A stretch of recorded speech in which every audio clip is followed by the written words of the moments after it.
আমি আবার বলতেছি, তুমি যদি এভাবে গ বা ঘয়ের অ্যান্সার করো তাহলে আশা করা যায় তোমাকে 3-এ 3 দিবে, 4-এ 4 দিবে। এখন তুমি এই ব্যাপনের ম্যাথটা কিভাবে অ্যান্সার করবা?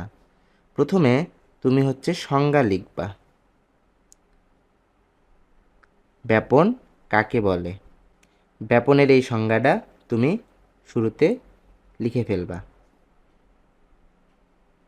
লেখার পরে তুমি এখানে দেখাবা যে মিথেনের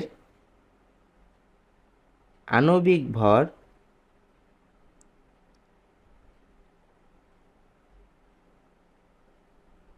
ইকুয়াল 16, এটা তুমি বের করে দেখাবা। অ্যামোনিয়া এর আণবিক ভর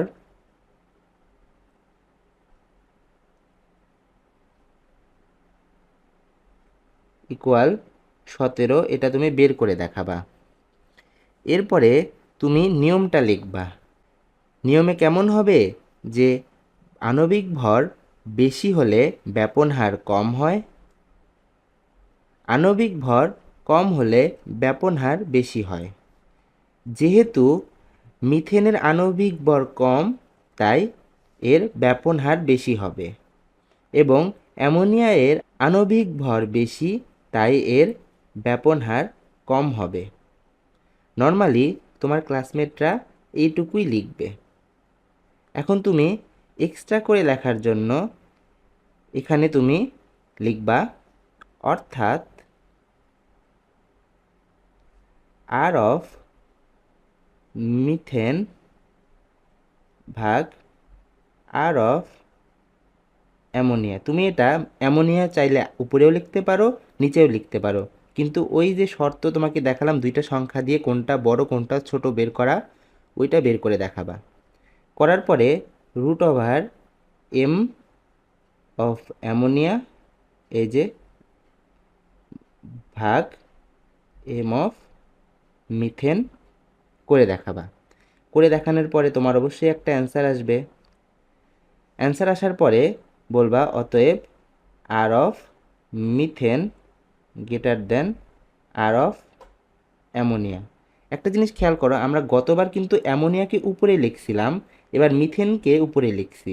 তার মানে কি এবার এটা একের চেয়ে বড় হবে, আর একের চেয়ে বড় হলে লব বড় হয়, তাই দেখো আর অফ মিথেন বড়। এবং এরপরে তুমি লিখবা হচ্ছে তাই মিথেনের ব্যাপন হার বেশি। এই প্রসেসে তুমি যদি লিখতে পারো ইনশাআল্লাহ তোমাকে পূর্ণ নাম্বারই দেওয়া হবে। এখন তোমার মাথায় একটা প্রশ্ন আসতে পারে যে এটা তো বইয়ে নাই, ধরলাম ইমপ্রেশন পড়লো, কিন্তু এমনও তো হতে পারে যে স্যারের এটা ভালো লাগলো না। এমন হওয়ার সম্ভাবনা খুবই কম।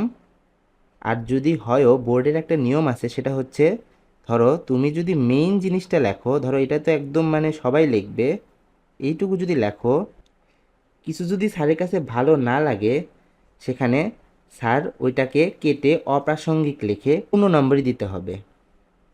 তাই তোমার এখানে এটা নিয়ে চিন্তা করার দরকার নেই, তুমি এভাবেই লিখবা। মোস্ট অফ দ্য টাইম একটা আলাদা ইমপ্রেশন তোমার খাতার উপর পড়বে, এখানে তোমার খাতাটা অন্যদের চেয়ে ডিফারেন্ট হবে।